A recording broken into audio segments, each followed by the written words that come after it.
Right now, something is happening in the silver market that most financial news channels will not tell you about. And the people who ignore it today might look back years from now and realize that this was the exact moment they could have changed everything, but didn't. If you're interested in money, finance, or changing your financial future, like this video and subscribe right now, because what you are about to learn can change the way you see money forever. Let me start with a story. It's not about a billionaire. It's not about some genius trader on Wall Street. It's about a 34-year-old school teacher named Miriam. She worked hard her entire life, saved a little every month, kept her money in a savings account like she was taught to. She did everything right. And yet, one afternoon, she sat down and did the math and realized her savings had actually lost value over the past 5 years.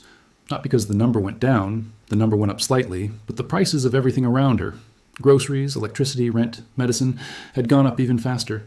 She had been running on a treadmill her whole life without knowing the treadmill was moving backward. That story is more common than you think. And it has everything to do with what is happening in the silver market right now. Most people hear the word silver and think of jewelry, maybe old coins, maybe something their grandmother had in a display cabinet. They don't think of it as something that could protect them, grow their wealth, or act as a lifeline when the financial system gets unstable. But here is what almost nobody tells you. Silver has a dual nature that makes it unlike almost any other asset in the world. And right now, both sides of that nature are being triggered at the same time. That almost never happens. And when it does, things move fast. But before I explain exactly what is breaking in the silver market, you need to understand something that most people completely skip over. And it is the reason why most average families stay financially stuck, no matter how hard they work. Think about what money actually is. Most of us grow up thinking money is stable. We think $1 today is basically $1 tomorrow, but that is not how it works at all. Money is not a fixed thing, it is a measurement. And just like you can stretch a rubber band, governments and central banks can stretch the supply of money. When they print more money, and they have been doing exactly that aggressively for years, each dollar, each rupee, each pound you already have becomes a tiny bit less powerful.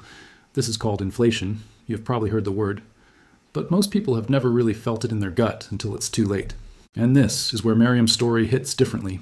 She wasn't making a mistake. She was doing what everyone told her to do. But the game itself was rigged against her without her knowing. Now here's the part that changes everything. There are assets in the world. Real, physical, tangible assets that have a strange and beautiful property. They cannot be printed. They cannot be created out of thin air. They exist in limited supply on this earth, and you either have them or you don't. Gold is the most famous one, but silver is the quiet one that most people walk right past. And that might be the biggest financial mistake of a generation. Let me explain why silver is different from gold. And I promise this is going to surprise you. Gold is seen as a store of value. Rich people buy it. Central banks hold it. It has been money for thousands of years. But silver is something wilder, something more unpredictable, and in certain moments in history, something far more explosive in terms of returns. Why? Because silver is not just money. Silver is an industrial metal. It is inside your smartphone. It is in solar panels. It is in electric vehicles. It is in medical equipment, water purification systems, satellite technology, and semiconductors. Silver does not just sit in a vault. Silver is consumed. It is used up and gone. And here's the quiet bombshell that is starting to shake the market right now. The world is consuming silver faster than it is being mined. I'll come back to that production deficit in a moment because the numbers are genuinely shocking. But first, I need you to understand what is happening right now in the broader financial world, because without that context, the silver story is incomplete. We are living through one of the most unusual economic periods in modern history. Inflation has been higher than it has been in decades. Central banks raised interest rates sharply to fight it. And now, the conversation is shifting again about cutting rates, about stimulus, about what happens next. Every time this kind of uncertainty appears in the financial world, people start looking for things that hold value when paper money feels shaky. That is not a new pattern. It has happened over and over throughout history. And silver, alongside gold, has been one of the primary things people have turned to. But what makes this moment different from previous cycles? What is making serious investors, regular people, and even industrial buyers all pay attention to silver at the same time? That is the question, and the answer has layers that most finance content never bothers to explain. And nobody talks about this part.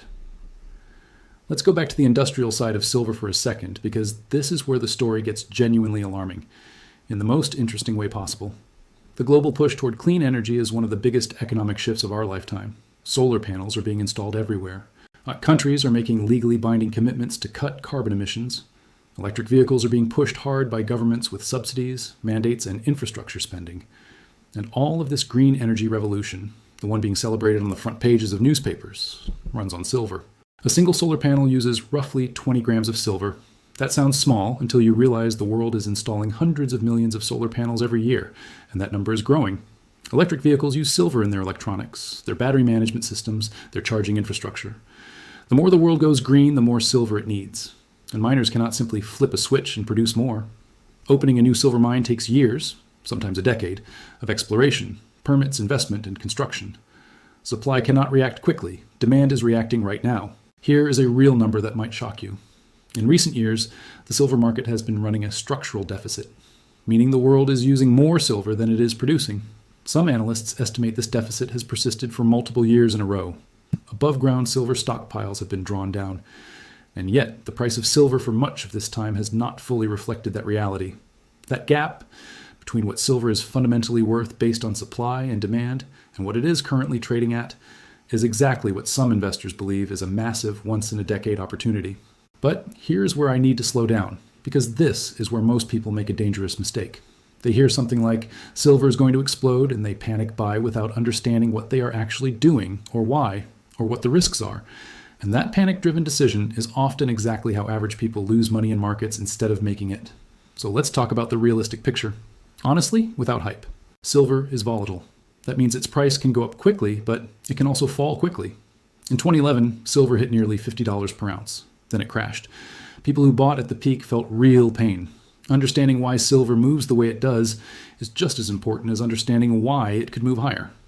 Silver is affected by industrial demand, investor sentiment, the value of the dollar, interest rate expectations, and sometimes just raw market emotion. All of these forces pull at it from different directions. But what makes the current moment feel different to many analysts is that almost all of those forces seem to be pointing in the same direction at the same time.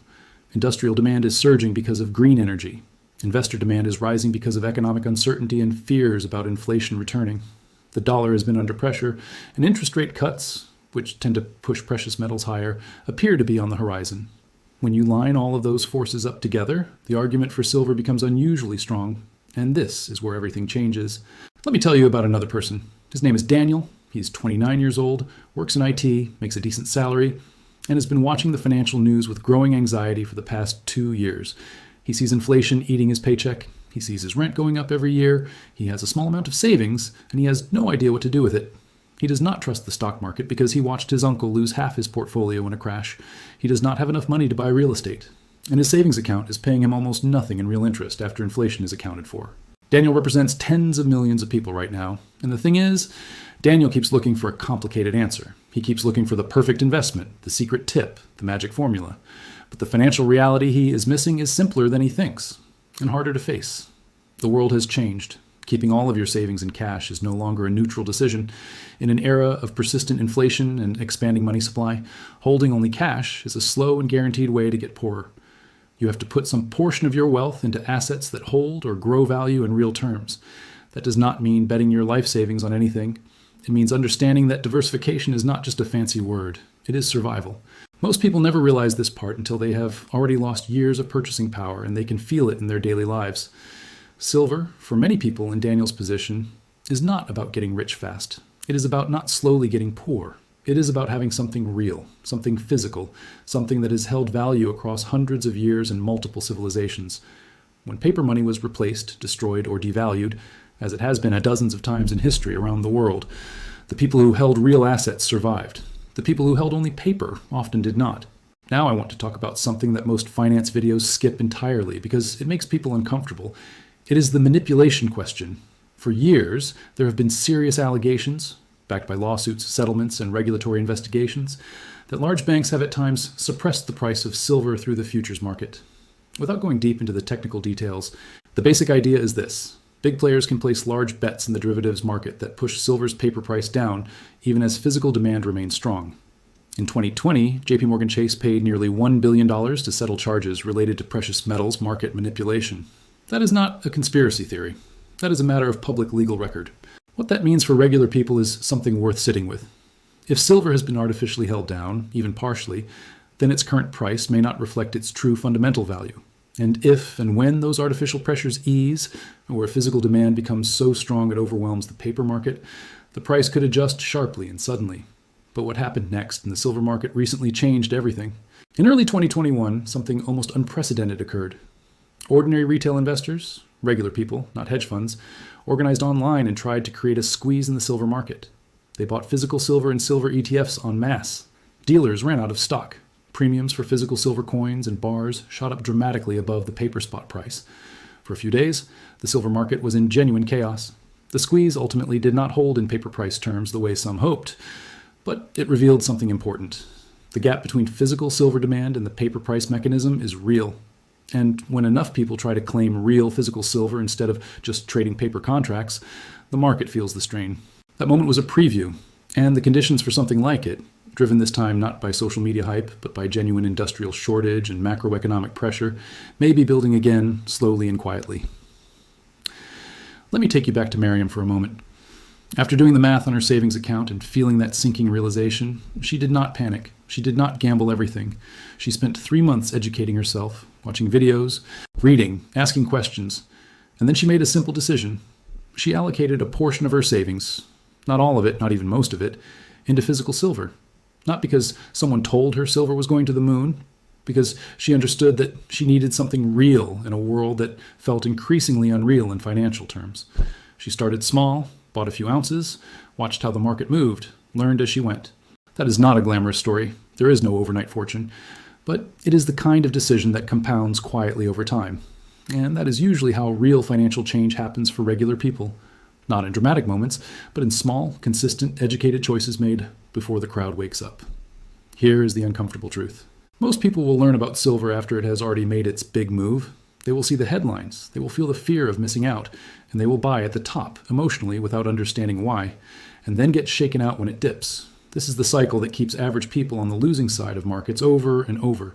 They buy fear at the top, they sell panic at the bottom, and then they say, investing doesn't work for people like me. But it is not that investing does not work. It is that emotional reactive investing, buying because something has already gone up, selling because it went down, almost never works. What works is understanding the fundamentals before the crowd arrives, making a calm decision that fits your life and your risk tolerance, and being patient enough to let time do its work. And that is why this moment, right now, before the mainstream silver story fully breaks into every headline, is the moment where education matters most. Let me give you the clearest possible picture of where silver stands today. The price of silver has been on a significant upward trend over the past couple of years, but many analysts who track the fundamentals believe it still has a long way to go relative to where gold is trading. There's a metric called the gold to silver ratio. It simply measures how many ounces of silver it takes to buy 1 ounce of gold. Historically, this ratio has averaged somewhere around 50 to 60. In recent times, it has been significantly higher, sometimes above 80 or even 90, meaning silver has been historically cheap compared to gold. When this ratio has been elevated in the past, silver has tended to close that gap, often dramatically. That ratio alone does not guarantee anything.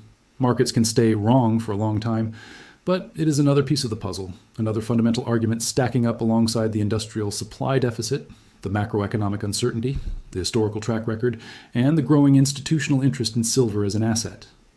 Now, I want to speak directly to you for a moment, not as a finance channel, as someone who has spent a lot of time understanding how money actually works, and watching how most people never get that understanding until it is too late. You might be someone who has never bought a single ounce of silver in your life. You might be someone who dismisses precious metals as an outdated idea. You might be someone who is just starting to think about money seriously for the first time. Whoever you are, the most important thing is not whether you buy silver tomorrow. The most important thing is whether you are building your financial knowledge and your financial habits right now before a crisis forces your hand. Because here is what history shows, again and again. The people who make it through economic turmoil, inflation, currency crises, recessions, market crashes, are not necessarily the wealthiest people going in. They are the most prepared. They are the ones who understood what was coming before it arrived. They are the ones who had some of their wealth in real assets, not just paper promises. They are the ones who had thought about this before 3 a.m. on a Tuesday when the news is bad and their stomach is in knots. And nobody talks about this part, the emotional cost of being financially unprepared. It is not just about money.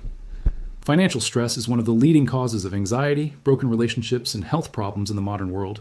The feeling of watching your purchasing power shrink and not knowing what to do about it, that feeling is not just uncomfortable. For many people, it is genuinely damaging. The antidote to that is not more money, necessarily. It is knowledge and the calm, clear decisions that come from knowledge. Let me connect a few final dots before we wrap this up, because I want you to leave this video with a complete picture, not just a feeling of excitement or fear. The silver market is being moved right now by forces that are not going away. The green energy transition is structural and decade-long. The industrial demand for silver is not a trend. It is baked into the future of technology, energy, and infrastructure.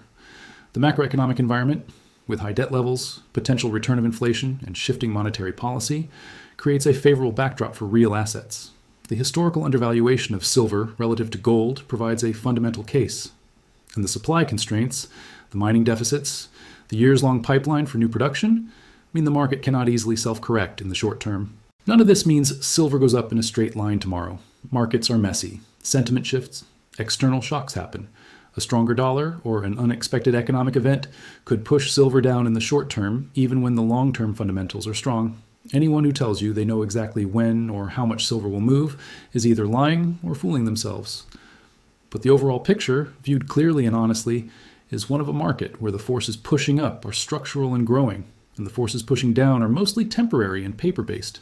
That is a setup that, historically, has rewarded patient, informed investors who acted before the crowd. Let me bring this all the way home. Imagine it is 10 years from now. The green energy revolution has fully taken hold. Billions of solar panels are generating power across the world. Hundreds of millions of electric vehicles are on the roads. Medical technology has advanced significantly, with silver-based materials at the core of new treatments. The demand for silver over that decade has been relentless, and supply never fully caught up.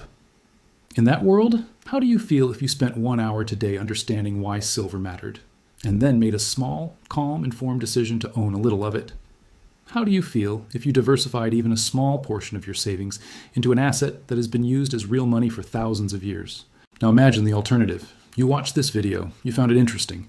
You said, "I'll look into it later." Later became never. Life stayed busy. The moment passed. And then one day, silver's all over the news and the price is 4 times what it is today. And you remember sitting here right now, having learned exactly why it happened before it happened. Which version of that future do you want? I am not telling you to empty your bank account into silver. I am not telling you this is a guaranteed return. I am telling you something far more valuable than a stock tip. I'm telling you that financial awareness, applied calmly and consistently, is the most powerful tool a regular person has. The Merriams and Daniels of the world, the teachers, the IT workers, the students, the paycheck-to-paycheck families, they do not need a miracle. They need information. They need to understand how the game is played before the expensive lessons arrive uninvited. Silver, right now, is a story about supply and demand, about the future of technology, about the fragility of paper money, and about the wisdom of holding something real in uncertain times. Whether it goes up dramatically or gradually or sideways for a while, the underlying logic of owning real assets as part of a balanced financial life is not going away. That logic has outlasted empires, it has outlasted currencies, and it will outlast this moment of uncertainty too.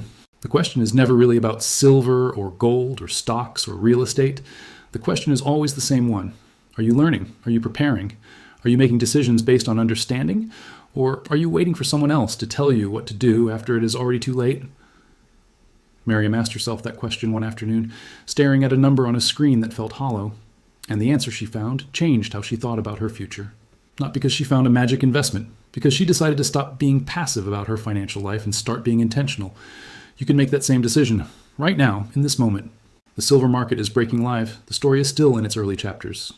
And you are here, informed, with eyes open, before the crowd arrives. That is not a small thing. That is exactly the kind of edge that changes lives. If you learned something new today, make sure to subscribe to Money Insights and like this video. More powerful financial truths are coming next.